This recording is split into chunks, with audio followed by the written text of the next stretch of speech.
जय हिंद दोस्तों, सैनिक समाचारों में आपका हार्दिक स्वागत है। सबसे पहले बात करूंगा हेडलाइंस। 8 पे कमीशन का मीटिंग का प्रोग्राम हो गया जारी। और दोस्तों, यदि आप सेना में हो, आर्मी में हैं, एयरफोर्स में, नेवी में, बड़ा झटका लगा है आपको, बहुत बड़ा झटका लगा है दोस्तों। और माननीय सुप्रीम कोर्ट ने कहा है पहले आप नौकरी करिए, प्रीमेचर रिटायरमेंट नहीं मिलेगा।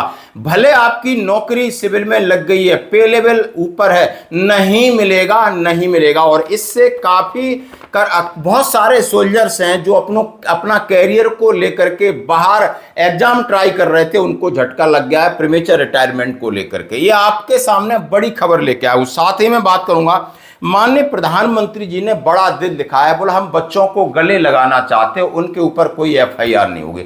ये मामला है रुचिका सिंह, जो कि अपना घर छोड़ के भाग गई थी अपने माता पिता के साथ, क्योंकि उनके ऊपर एफआईआर हुई थी, क्योंकि उन्होंने माननीय प्रधानमंत्री जी के खिलाफ बहुत भद्दी भद्दी गालियां दी थी। सैनिकों को गाली पड़ रही थी, प्रशासन को पड़ रही थी। माननीय प्रधानमंत्री जी को इंडिविजुअल इस तरह अब्यूसिंग करना, टारगेट करना बहुत शर्मनाक था। देश की बेइज्जती, हमारे समाज की बेइज्जती, हमारी संस्कृति को नुकसान पहुंचा जा रहा है। जिस अधिवक्ता ने इन पर केस किया तो बोला कि मेरे बच्चे क्या इनसे कुछ सीखेंगे। अब उस लड़की ने भी हाथ जोड़कर माफीनामा दिया है। और मोदी जी ने क्या कहा है, वीडियो देखो। साथ ही मैं बात करूंगा सैनिकों की। रक्षा मंत्री जी ने कहा है सैनिक हर क्षेत्र में अपनी जान लगाकर आपकी सेवा करना चाहते, बॉर्डर पर दुश्मन अंदर न आए और छाती यानी ढाल बन के खड़े। आपके पास कोई प्राकृतिक आपदा आ जाती है, बाढ़ आ जाती है, हर जगह सैनिक आपकी सहायता के लिए खड़ा है। आखिर सैनिकों के प्रति ऐसा रवैया क्यों? तो आइए दोस्तों, सबसे पहले मैं बात करूंगा 8 सीपीसी का क्या प्रोग्राम। द 8 सेंट्रल पे कमीशन की तरफ से लेटर 28 जुलाई 2026 को निकला है। उन्होंने कहा है कि चंडीगढ़ में 16 और 18 सितंबर को मीटिंग है, interested stakeholder including central government और उन्होंने union territory, organisation of institute as well association, जो भी हैं पंजाब, हरियाणा, हिमाचल और जहां के भी हैं वो हमसे बातचीत कर सकते हैं। द रिक्वेस्ट में बी सबमिटेड ऑन या before 25 August 2026 along with the unique memo ID generated after submission of the memorandum. The venue and detail schedule interaction will be intimated subsequently. यानी उन्होंने कहा है यदि आप हमसे इच्छुक बात करने के लिए 8वें वेतन आयोग के संबंध में, और कहा है 16 से 18 चंडीगढ़ में रहेंगे। आसपास के जो स्टेट हैं, पंजाब है, हरियाणा, हिमाचल है और चंडीगढ़ के लोग हैं, वो हमसे बात मिल सकते हैं। सबसे पहले उनको करना होगा कि अपना जो मेमोरेंडम जो बनाया है उसको आप ऑनलाइन करिए, मेमो आईडी लीजिए और इसकी तारीख है 25 अगस्त से पहले। और ये रवि प्रकाश यादव और उन्होंने सर्कुलेशन जारी किया है लेटर। तो दोस्तों, यानी 8वां वेतन आयोग अपना अच्छे से काम कर रहा है और सही 18 महीने में ये रिपोर्ट दे देगा, ये 100% बात है। अब मैं बात करूंगा, माननीय सुप्रीम कोर्ट ने बुधवार को एक अहम फैसले में कहा है कि वायुसेना के कर्मियों को असैन्य पदों पर नियुक्ति के लिए अपनी मर्जी से नौकरी छोड़ने का बिना शर्त अधिकार नहीं है। यदि आप सेना के अंदर हैं, मैक्सिमम एयरफोर्स है, आर्मी, नेवी, और वहां पर आपकी सर्विस पूरी हो जाती है, यानी 15 साल हो जाती है, फर्स्ट जो आपका टर्म्स ऑफ एंगेजमेंट है, उसके बाद आपका ये अधिकार नहीं है कि आप सिविल में एग्जाम देके वहां पर आप एसडीएम बन गए, तहसीलदार बन गए और फिर आपको फौज रिलीज कर दे, नहीं होगा। ये मामला ऐसा ही था, ये ऐसा पेच फंसा कि मामला सुप्रीम कोर्ट तक जाता है। माननीय सुप्रीम कोर्ट का जो आदेश है वो बहुत ही निराशाजनक है। कहीं ना कहीं झटका लग रहा है आपके कैरियर को, आपको फौज छोड़ने की प्लानिंग को, आपको प्रीमेचर रिटायरमेंट को लेके। फौज में आप गए हो, फौज के लिए आप पहली जरूरत हो, आपकी फौज पहली जरूरत हो या ना हो, लेकिन फौज के लिए आप पहली जरूरत हो, ये कहा गया है। नौकरी छोड़ने के लिए पहले से मंजूरी लेना कोई मामूली औपचारिक प्रक्रिया नहीं है, इससे जिसे नजरअंदाज किया जा सके। जस्टिस उज्जवल भुइयां, अतुल एस चंद्रकर की पीठ ने कहा है परिचालन संबंधी तैयारी बनाए रखने के लिए पहले से अनुमति लेने की निर्धारित प्रक्रिया का सख्ती से पालन करना जरूरी है। निर्धारित आवश्यकताएं केवल औपचारिक प्रक्रिया भर नहीं है, इसलिए उन पर अमल, यानी देश में कब लड़ाई लग जाए, कब संकट आ जाए, इसलिए आपका होना जरूरी है। यदि आप बाहर आ रहे तो आपको पहले से परमिशन लेनी पड़ेगी। पीठ ने वायुसेना के एक नायक नखत सिंह की याचिका खारिज कर दी, जिन्होंने राजस्थान लोक सेवा आयोग द्वारा सहायक प्रोफेसर के पद पर चुने जाने के बाद एनओसी जारी किए जाने और सेवा से मुक्त किए जाने का अनुरोध किया था। आप समझ सकते हो यानी कितने बड़े पद पे पहुंचा, और वहां पर एक नायक था और यहां पर सहायक प्रोफेसर असिस्टेंट प्रोफेसर में सिलेक्शन हो गया, लेकिन फौज ने नहीं छोड़ा। हाँ जी दोस्तों, देख सकते हो 2020 में एक विज्ञापन में उन्होंने सहायक प्रोफेसर पद के लिए आवेदन दिया। लिखित परीक्षा साक्षात्कार में सफल रहे, लेकिन एयरफोर्स के सीओ ने अक्टूबर 2022 में एनओसी जारी किए जाने और सेवा से मुक्त किए जाने का उनका आवेदन खारिज कर दिया। और सीओ के इस फैसले को उन्होंने एएफटी में चुनौती दी, हाई कोर्ट में चुनौती दी, वहां से खारिज हो गया। फिर उसके बाद उन्होंने माननीय सुप्रीम कोर्ट का रुख किया और वहां पर भी खारिज हो गया। जब तक आप परमिशन ले रहे हैं, एनओसी दी जा रही है, यानी आपको परमिशन ग्रांटेड है, उसके बाद एग्जाम दे रहे हो, आपका सिलेक्शन होगा तो सीओ साहब जिम्मेदार हैं। अदरवाइज आपने अपनी मर्जी से सब कुछ किया है तो देखो, आप माननीय सुप्रीम कोर्ट का आदेश फाइनली आपने सुन लिया होगा। ये आपके लिए चेतना। और साथ में रखा है परिचालन तैयारी, यानी सेना को कम नहीं कर सकते, सेना को उस आप कहीं भी आप कुछ भी लग रहे हो, लेकिन पहले सेना की आप जरूरत है। मैंने ये बात क्लियर कर दी है। धन्यवाद दोस्तों। अब मैं बात करूंगा माननीय प्रधानमंत्री जी का। ये वीडियो आप सुन करके आपके आंखों में आंसू आएंगे। सामने वो एक बच्ची है, वो हीरो बन रही थी जंतर मंतर पर, आप सिर्फ अपनी एज का हवाला दे रही। मैं माइनर हूं, यानी मेरी 15 साल एज है। तो 15 साल में आपने पढ़ाई के साथ साथ दूसरी चीजें बहुत सीख ली हैं, वो तो आपने एक्सपोज अपने आप को करके बता ही दिया है।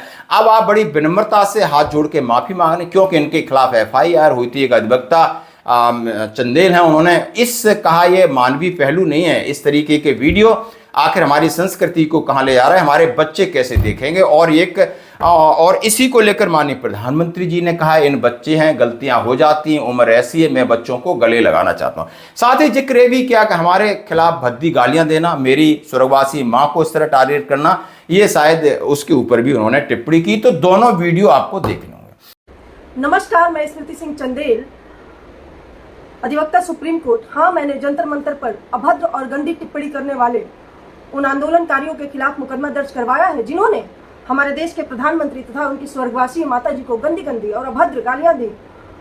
मैं नहीं चाहती, मेरे भी बच्चे हैं सोशल मीडिया पर, मैं नहीं चाहती कि मेरे बच्चे भी इस तरह की भाषा को सुने और उनको समर्थन दे। इसलिए मैंने FIR दर्ज करवाया। हम हिंदुस्तान में रहते हैं, संस्कारों में पले बड़े हैं और हमें अपनी सहज भाषा का इस्तेमाल करना चाहिए और इस तरह की गंदी और भद्दी बातों को और शब्दों को इस्तेमाल करके किसी की भी बेइज्जती नहीं करनी चाहिए। पूरा देश हमें देख रहा है, क्या सोच रहा है। हाय फ्रेंड्स, आज तो मन करता है बस आपसे ही बातें करूं। जंतर मंतर पर जो कुछ भी हुआ देश और दुनिया ने देखा है। कुछ शरारती बच्चों ने भद्दी भद्दी गालियां बोली। किसी भी सभ्य समाज को शोभा न दे ऐसे शब्दों का प्रयोग किया गया। मुझे तो गालियां दी गई, मेरी स्वर्गीय माता को भी गालियां दी गई। न जाने कितना भद्दा स्वरूप था। लेकिन मैं आज बात करना चाहता हूं कि बचपन में गलतियां होती हैं और बचपन में गलतियों से सुधरने का अवसर भी होता है, और यही तो बचपना है। और इसलिए मैं समाज के अंदर जो आक्रोश है उसको भली भांति समझ सकता हूं। एक कल्चरल शॉक है कि हमारी बेटियां इस प्रकार की भाषा कैसे बोल सकती हैं। लेकिन समय है इन बच्चों को गले लगा करके राह दिखाने का। ये गुमराह बच्चे हैं, उनको राह दिखाना हमारा काम है। उनको सजा देना, अदालतों के चक्कर कटवाना, समाज में उनको प्रताड़ित करना, इससे हम परिस्थितियां नहीं बदल पाएंगे। मैं उन्हें माफ करना चाहता हूं। समाज भी मेरी इस बात को स्वीकार करे, क्योंकि मेरे मन में एक ही भाव है। कभी कभी दांतों तले हमारी जीभ आ जाती है, खून निकल आता है, लेकिन हम दांत तोड़ते नहीं हैं। क्योंकि दांत भी हमारे हैं, जीभ भी हमारी है, बच्चे भी हमारे हैं। उन्हें राह दिखाना हमारा काम है। गुमराह को राह दिखाना कठिन होता है, लेकिन कठिन काम हमको करना है। और इसलिए आओ, मैं इन बच्चों को कहता हूं, बच्चों आओ, हम देश के लिए साथ मिलकर के आगे बढ़े, कुछ नया सीखें, गलतियों से भी सीखें, अपने सपनों को लेकर के चल पड़े। देश बहुत आगे बढ़ रहा है, आगे बढ़ने वाला है, और आपका भी आगे बढ़ना निश्चित हो, यही मेरा सपना है। मैं आपके लिए जीता हूं, आपके उज्जवल भविष्य के लिए खपता हूं। आओ, हम मिलकर के देश को आगे बढ़ाएं। बहुत बहुत धन्यवाद दोस्तों। बस आओ, गलतियों से सीखो, आगे बढ़ो। जुलाई को मैं सीपी गई थी अपने फ्रेंड्स के साथ। फिर वहाँ पे प्रोटेस्ट हो रहा था, मैंने वहाँ पे कोक पी। वहाँ पे ग्रुप्स बने हुए थे बहुत सारे। वो लोग बहुत चीज़ें बोल रहे थे, बहुत गालियाँ दे रहे थे प्रधानमंत्री जी को। उन लोगों के इन्फ्लुएंस में आके कि तुम लोग भी बोलो, तुम लोग भी बोलो, कोई सब बोलो करके मैंने वहाँ बहुत चीज़ें बोली। मैं भी मात्र 15 साल की हूँ। मैंने जो करा वो माफ़ी के लायक नहीं था। मैंने बहुत गंदी चीज़ें बोली है, बट ये मेरी पहली और आखिरी गलती होगी। इसके बाद मैं ऐसा कुछ नहीं करूँगी, और ना ही वो चीज़ मैंने कभी पोस्ट की थी। मैं पूरे देश से माफ़ी मांगती हूँ। मैं इतनी शर्मिंदा हूँ, मैं अपनी नज़र भी नहीं उठा पा रही हूँ। मैं सबसे माफ़ी मांग रही हूँ, मुझे प्लीज़ माफ़ कर दीजिए, प्लीज़। साथ ही माननीय रक्षा मंत्री जी ने कहा है कि सेना और सैनिक इस देश के लिए सबसे ज्यादा समर्पित हैं, और ये आप दुनिया जानती है, और ये सर्वे में रिपोर्ट, यानी ईमानदारी की बात हो और अपने डेडिकेशन की बात हो, कर्तव्य निष्ठा की बात हो, 24 घंटे काम करने की बात हो, जान देने की बात हो, जान लेने की बात हो, तो सेना सेना और सेना। अब ये बात कहें, लखनऊ में एक मेडिसिन हॉस्पिटल की बात की जा रही है, उसके उद्घाटन पे उन्होंने कहा है भारतीय सेना की पहचान केवल रणभूमि में पराक्रम नहीं है, उन्होंने कहा एक मानवीय पहलू भी है, हमेशा हेल्प करती है अपने लोगों की, चाहे प्राकृतिक आपदा हो और कोई भी मानवीय संकट हो, चाहे आपको मेडिकल ट्रीटमेंट देना हो, चाहे आपको खाना खिलाना हो, गोदी में उठाना हो, आपका किसी भी तरीके का मानवीय देती है, आपकी जान बचाती है। लेकिन और सबसे बड़ी बात है कि सेवा को सर्वोपरि रखा गया है, भले जान चली जाए लेकिन सेवा हम करते रहेंगे।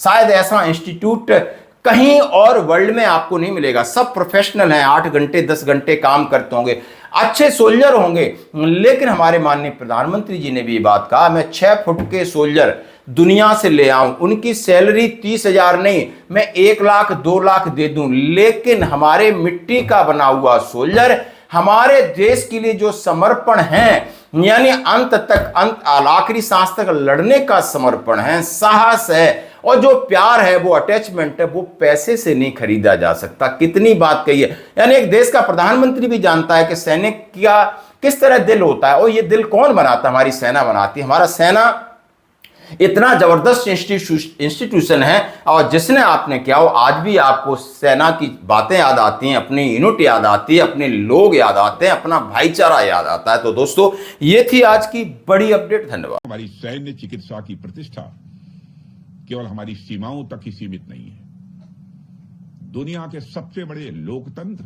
और एक जिम्मेदार शक्ति के रूप में Bharat United Nations peace keeping mission में सबसे बड़े मिलिट्री कंट्रीब्यूटर्स में से एक है।